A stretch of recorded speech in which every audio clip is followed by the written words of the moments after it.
मार्ग शीर्ष में मुरली गूंजे, रस बरसाए श्याम, राधा संग खेले कुंज में, प्रेम करें अविराम। हरे कृष्णा। आप सभी का दिन शुभ हो और मंगलमय हो। आप सभी पर भगवान श्री कृष्ण और श्रीमती राधा रानी की कृपा सदा सर्वदा बनी रहे। आप सभी का मार्गशीर्ष मास की कथाओं में स्वागत है। इससे पहले के अध्याय में हमने कृष्ण जन्म की कथा सुनी, शक्टासुर का वध और पूतना वध नामक अध्याय सुने।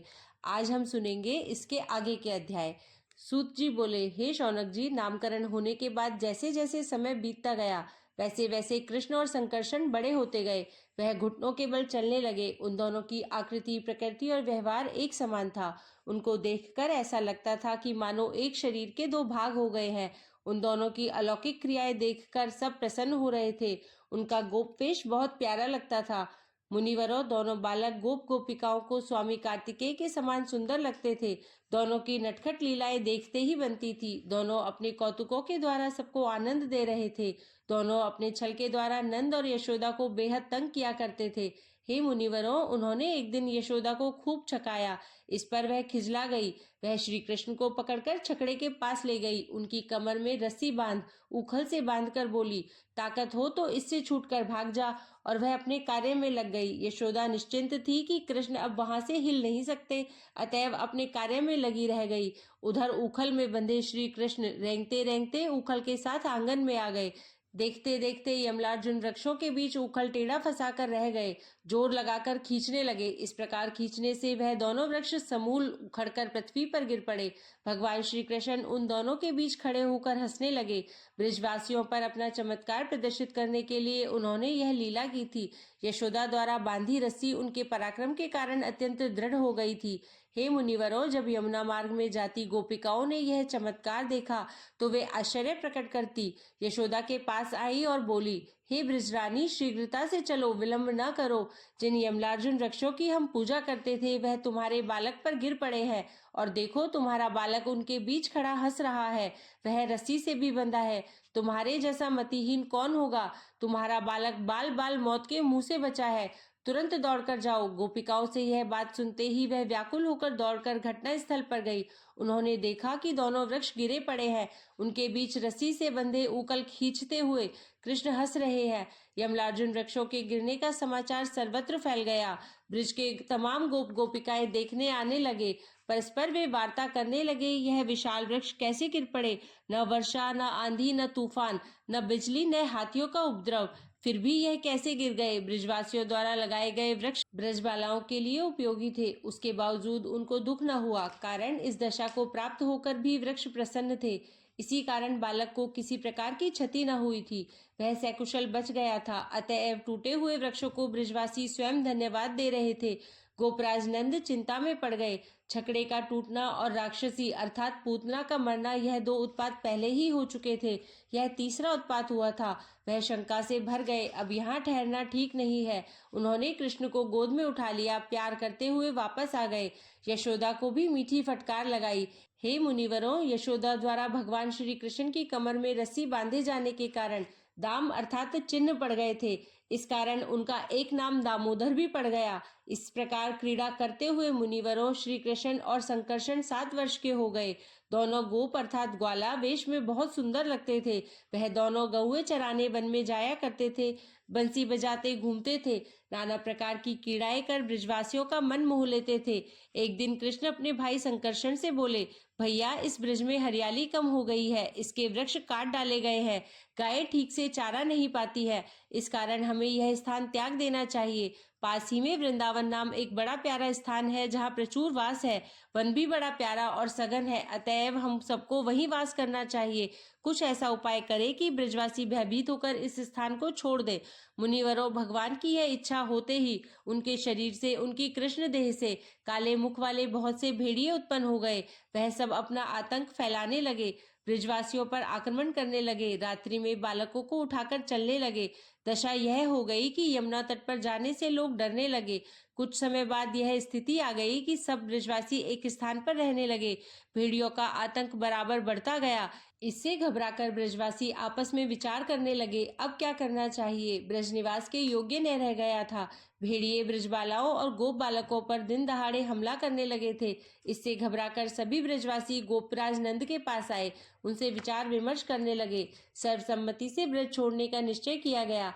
वृक्षों के अभाव और भेड़ियों के आतंक के कारण अब ब्रजभूमि निवास के योग्य न रह गई थी।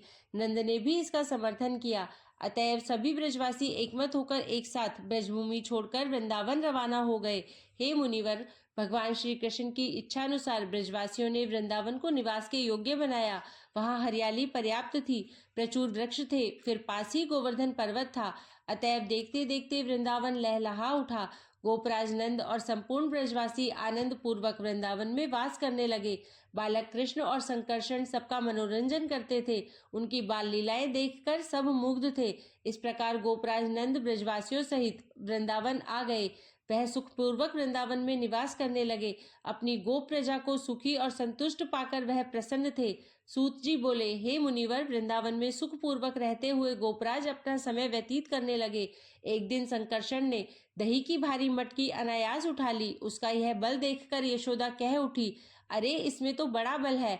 इस पर गोपराज नंद परिहास कर उठे, यह बलराम बल का स्वामी है। अच्छा हो इसको संकर्षण के स्थान पर हम रोहिणी पुत्र को बलराम कहें। गोपराज नंद के इस कथन के कारण संकर्षण का एक नाम बलराम हो गया। कृष्ण और बलराम नाना प्रकार की क्रीड़ाएं यमुना तट पर किया करते थे।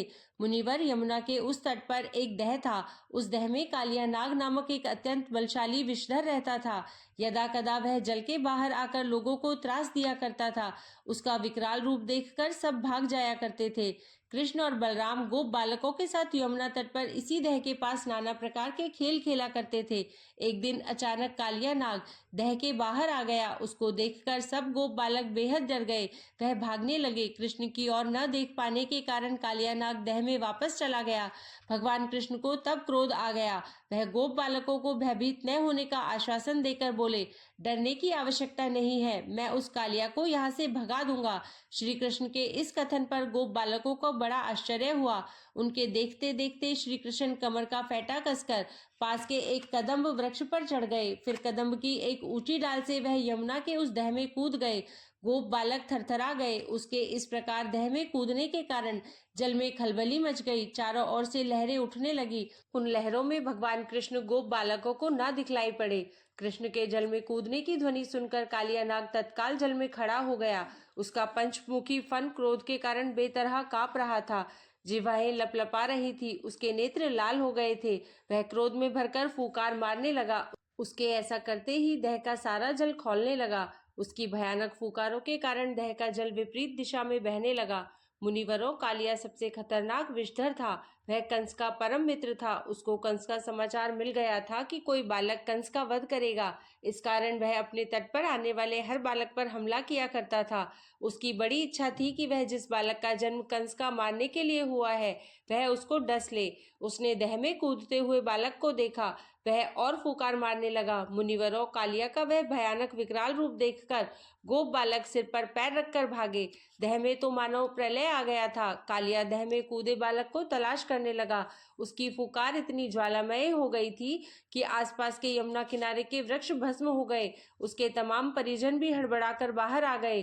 कालिया ने तब कृष्ण को लपेट लिया। अपने पास में श्री हरि को जकड़ लिया। मुनिवरों, श्री हरि उसके पास में जकड़े गए, पर वह पर्वत के समान अविचल खड़े थे। उनको इस प्रकार अपने पास में पकड़कर वह महानाग श्री हरि का शरीर नाना स्थानों पर डसने लगा। इसके बाद भी श्री हरि विचलित नहीं हुए।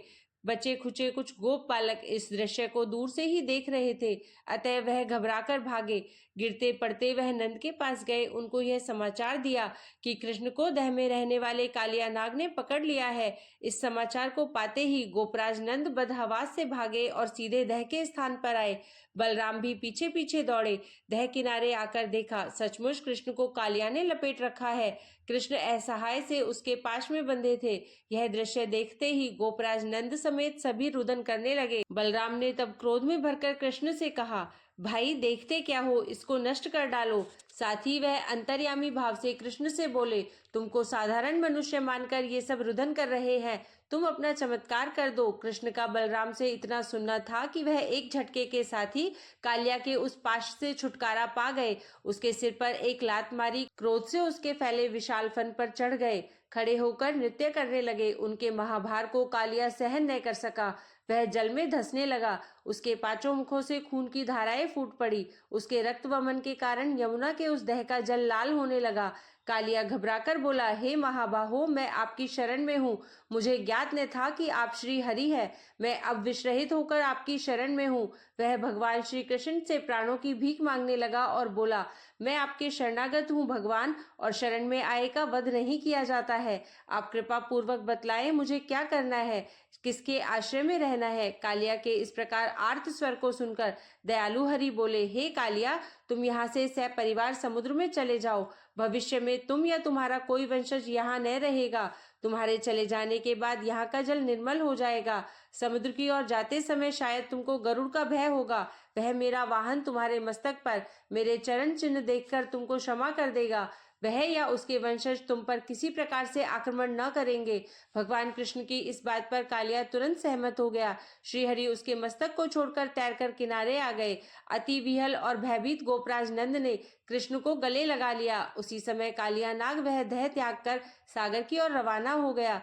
गोपराज नंद और यमुना तट के उस दह के सामने खड़े गोपगण भगवान श्री हरि की लीला को समझ न सके। इसे एक भयावह घटना मानकर, संयोगवश कृष्ण की रक्षा मानकर वह सब वापस आ गए। गोपराज नंद ने कृष्ण को फटकार लगाई, जब दह में कालिया नाग रहता है तो तट पर खेलने क्यों गए? क्या कोई और स्थान नहीं मिला? आज संयोगवश बच गए। भला कालिया छोड़ने वाला था, भविष्य में दह की ओर न जाने की चेतावनी दी। भला उनको इस बात का क्या ज्ञान था कि कालिया सपरिवार दह छोड़कर समुद्रवास करने चला गया है? भगवान श्री हरि की इस लीला को केवल बलराम जानते थे, अतः वह नंद की बातें सुनकर मुस्कुरा रहे थे। मुनिवरों, भगवान कब कौन सी लीला कर जाते हैं, इस बात को भला कौन बतला सकता है? सूत जी का यह कथन सुनकर उपस्थित सभी मुनिगण गदगद हो गए। भगवान श्री हरि के प्रति सबका मन श्रद्धा से भर गया। कुछ देर मौन के उपरांत सूत जी बोले, हे शौनक आदि मुनियों, इस प्रकार लीलाएं करते भगवान श्री कृष्ण और बलराम वृंदावन में सभी गोप गोपियों की आंखों के तारे बन गए थे। सबके मन में दोनों के लिए बड़ा प्यार था। दोनों भाई वृंदावन में आनंद पूर्वक विचरण करते थे, गौएं चराया करते थे। एक दिन दोनों भाई गौएं चराते हुए गोवर्धन पर्वत पर आ गए। गोवर्धन पर्वत का वह वन बड़ा ही रमणीक था, बड़ा सुंदर स्थान था। दोनों भाई वहीं बैठकर बांसुरी की मधुर तान छेड़ने लगे। गौएं आदर पूर्वक चर रही थी। हे मुनिवरों, भगवान कृष्ण की बांसुरी पर लताएं, पौधे, वृक्ष भी झूमने लगते थे। फिर मनुष्यों की क्या ही बिसात है, सारा गोवर्धन कृष्ण की बांसुरी पर झूमने लगा। सूत जी बोले, मुनिवरों, गोवर्धन पर्वत के उस क्षेत्र में काली गांठों वाले अत्यंत ऊंचे ताल वृक्ष हाथियों की सूंड के समान लंबे थे। उन पर खूब ताल फल लदे थे। उनकी अत्यंत स्वादिष्ट सुगंध सर्वत्र फैल रही थी। वह अमृत फल के समान स्वादिष्ट प्रतीत हो रहे थे। अनायास कृष्ण की दृष्टि उन पर गई। वह बलराम से बोले, भाई, यह ताल फल तो बड़े स्वादिष्ट प्रतीत हो रहे हैं, आपका क्या विचार है? कृष्ण की बात सुनकर बलराम मुस्कुराए। स्वादिष्ट फल है, खाने योग्य है। बलराम उठकर खड़े हो गए। कृष्ण ने उनका साथ दिया। दोनों भाई ताल वृक्षों के पास आए। बलराम ने एक ताल वृक्ष को हिलाया। उनके हिलाते ही ढेर सारे ताल वृक्ष फल टप टप करते पृथ्वी पर गिर पड़े। कृष्ण ने भी हिलाना शुरू किया। ताल फलों के गिरने की ध्वनि सर्वत्र फैल गई। मुनिवरों, उस वन में गधे के रूप में एक भयानक दैत्य निवास करता था, जिसका नाम धेनुक था। वह अपने खाने के लिए ताल वृक्षों की देखरेख करता था। उस वन के ताल फल खाकर वह बहुत विशालकाय और शक्तिशाली हो गया था। वह किसी और को एक भी ताल फल में हाथ न लगाने देता था। उसके कारण सब पशु पक्षी भयभीत थे। भयवश वहां के ताल फलों को कोई स्पर्श तक न करता था। अचानक ताल वृक्षों के गिरने के कारण उत्पन्न हुई ध्वनि सुनकर वह धेनुक राक्षस बिगड़ गया। अत्यंत वेग के साथ वह दौड़ा। दौड़कर आकर देखा तो देखता रह गया। उसके नेत्र लाल हो गए, रोमावली खड़ी हो गई। क्रोध के कारण अपने खुरों से पृथ्वी को कुरेदता हुआ वह भीषण चित्कार करने लगा। उसने यमराज के समान अपना मुंह खोला। वह ठीक बलराम के सामने आया। बलराम गिरे ताल वृक्षों को उठा रहे थे। वह क्रोध से उभल गया, बलराम पर टूट पड़ा। पहले तो दांतों से काटा, फिर बलराम पर दुलत्ती उठाकर हमला करने ही वाला था कि उन्होंने उसके दोनों पैर पकड़कर घुमाया और ताल पेड़ से दे मारा। उरु, कटी, ग्रीवा, पीठ टूट गए। उसका मुख विकृत हो गया। बलराम के एक ही प्रहार ने उसे मृत्यु प्रदान कर दी। तभी उसके अन्य साथी आ गए। बलराम ने उनको भी प्राणहीन कर दिया। पहाड़ के समान धेनुकासुर और उसके साथी मरे पड़े थे। श्री कृष्ण बलराम की यह लीला देखकर मुस्कुरा उठे।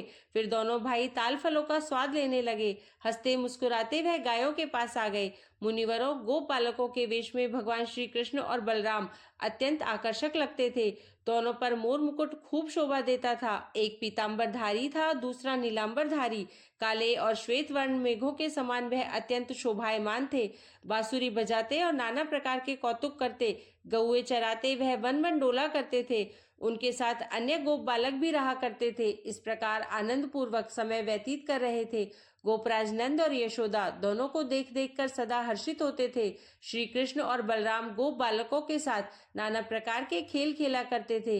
वह दोनों अपना खूब मनोरंजन करते थे। शौनकादि मुनियों, कंस हाथ पर हाथ रखकर ना बैठा था। वह भाग्य से अधिक कर्म में विश्वास रखता था। अपने कर्म द्वारा अगर वह कृष्ण की हत्या कर देगा तो भाग्य लिखा मिट जाएगा कि उसका वध कृष्ण के हाथों होगा। अतएव उसने प्रलंबासुर नामक दैत्य को इस कार्य के लिए नियुक्त किया।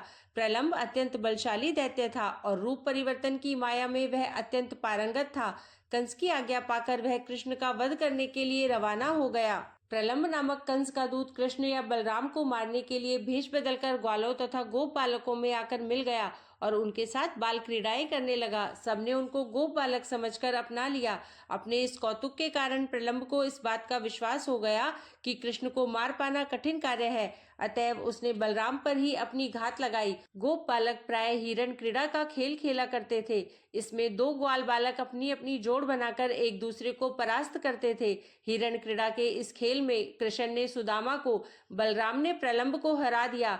फिर वह एक दूसरे के कंधों पर बैठ गए। कृष्ण सुदामा के कंधे पर, बलराम प्रलंब के कंधे पर।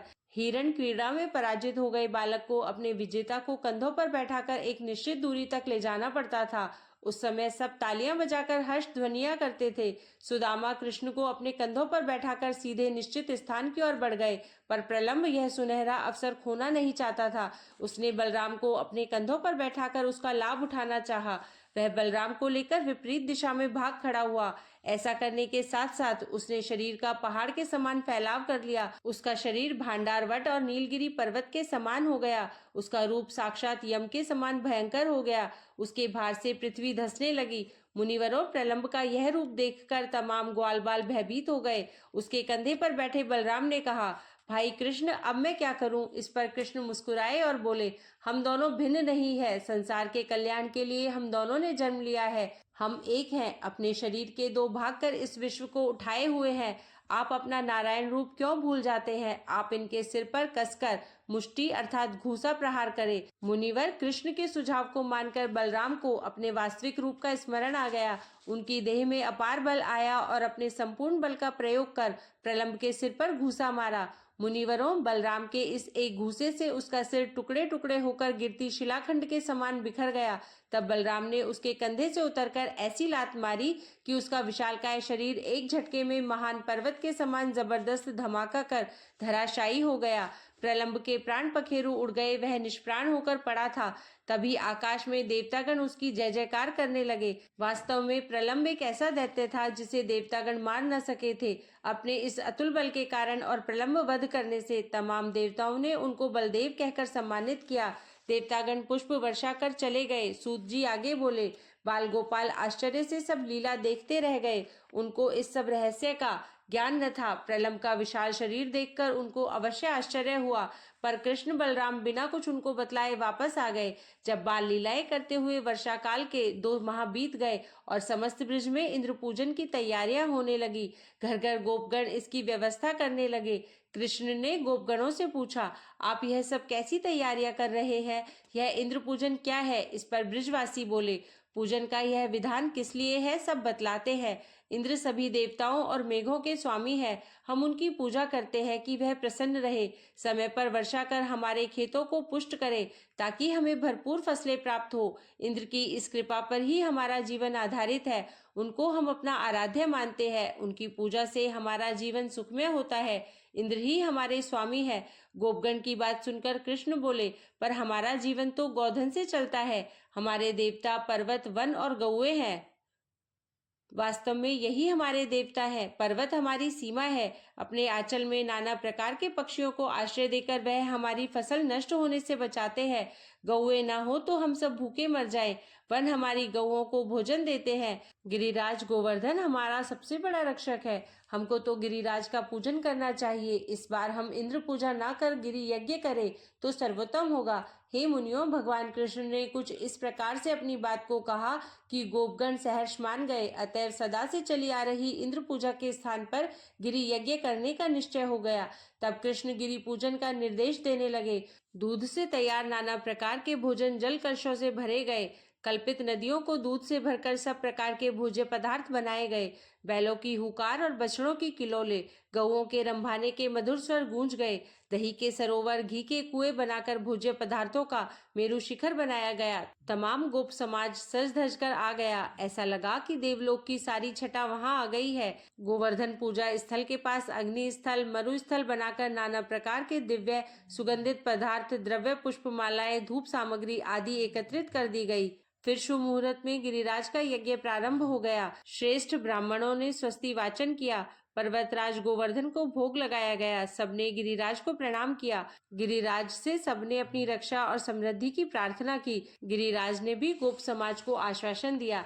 तत्पश्चात गिरिराज पर एक बहुत बड़ा मेला लगाया गया। इस मेले की शोभा देखते ही बनती थी। गोपों ने अपनी गायों का नाना प्रकार से श्रृंगार किया था। बछड़ों और बैलों को भी खूब सजाया गया था। गोप समाज ने भी रंग बिरंगे वस्त्र धारण कर रखे थे। इस प्रकार गिरि पर्वत पर रंगों की बहार देखते ही बनती थी। गोप गोपियां नाना प्रकार के खेलों से अपना महल बना रहे थे। गोप बालकों ने अपना जमावड़ा अलग बना रखा था। गिरिराज गोवर्धन ने अपने जीवन में अब तक इतना सम्मान न पाया था। वह मगन हो गए। बैल, गायों, बछड़ों की दौड़ देखते ही बनती थी। सारे दिन गोवर्धन पर मेला लगा रहा। नाना प्रकार के उत्सव और राग रंग होते रहे। सबने लूट लूट कर गिरिराज को चढ़ाया गया भोग एक दूसरे से छीन छीन कर पेट भरकर खाया। ऐसा मनोहारी दृश्य उपस्थित था कि स्वर्ग भी शर्मा जाए।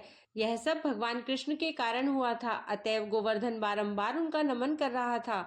फिर सबने गोवर्धन पर्वत की सामूहिक परिक्रमा की। इस प्रकार उत्सव कर रात्रि हो जाने पर सभी गोप गोपिकाएं, गोप बालक बालिकाएं आनंद मनाते हुए नाचते गाते वापस आ गए। गिरिराज गोवर्धन अपनी इस पूजा पर मगन था और भगवान कृष्ण के प्रति कृतज्ञ था। बोलिए श्री कृष्ण भगवान की जय। आज के अध्याय को हम यहीं विराम देते हुए अब सुनेंगे श्री कृष्ण चालीसा। बंशी शोभित कर मधुर, नील जलद तन श्याम, अरुण अधर जनु बिंब फल, नयन कमल अभिराम। पूर्ण इंद्र अरविंद मुख, पीताम्बर शुभ साज, जय मनमोहन मदन छवि, कृष्ण चंद्र महाराज।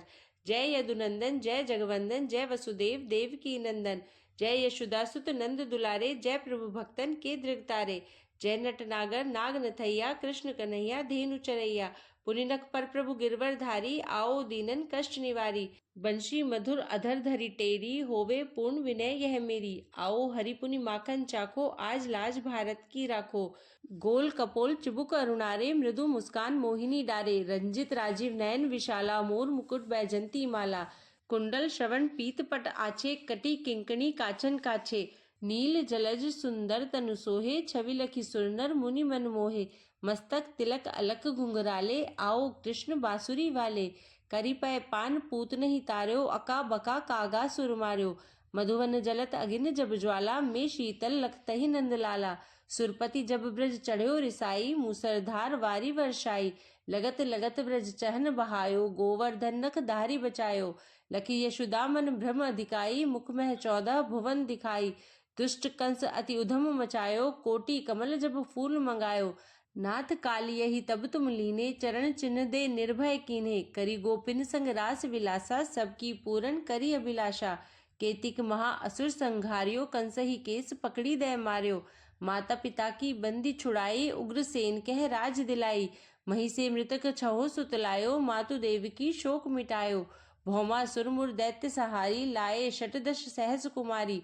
दे भीमई तुण चीर सहारा, जरा सिंधु राक्षस कह मारा। असुर बकासुर आदिक मार्यो, भक्तन के तब कष्ट निवार्यो। मारत के पारथ रथ हाके, लिए चक्र कर नहीं बल ताके। निज गीता के ज्ञान सुनाए, भक्त हृदय सुधा वर्षाए। मीरा थी ऐसी मतवाली, विष पी गई बजा कर ताली। राणा भेजा साप पिटारी, शालिग्राम बने बनवारी। निज माया तुम विधि ही दिखायो, उरते संशय सकल मिटायो। तव शत निंदा करी तत्काला, जीवन मुक्त भयो शिशुपाला। जबहि द्रौपदी टेर लगाई, दीनानाथ लाज अब जाई। तुरत ही बसन बने नंदलाला, बढ़े चीर भय अरि मुँह काला। अस अनाथ के नाथ कन्हैया, डूबत भवर बचावत नैया। सुंदर दास आस उपधारी, दया दृष्टि की जय बनवारी। नाथ सकल मम कुमति निवारो, क्षमहु बेगी अपराध हमारो। खोलो पट अब दर्शन दीजिए, बोलो कृष्ण कन्हैया की जय। यह चालीसा कृष्ण का पाठ करे उर्धारी, अष्ट सिद्धि नवनिधि फल लहे पधारत चारी। बोलिए श्री कृष्ण कन्हैया की जय।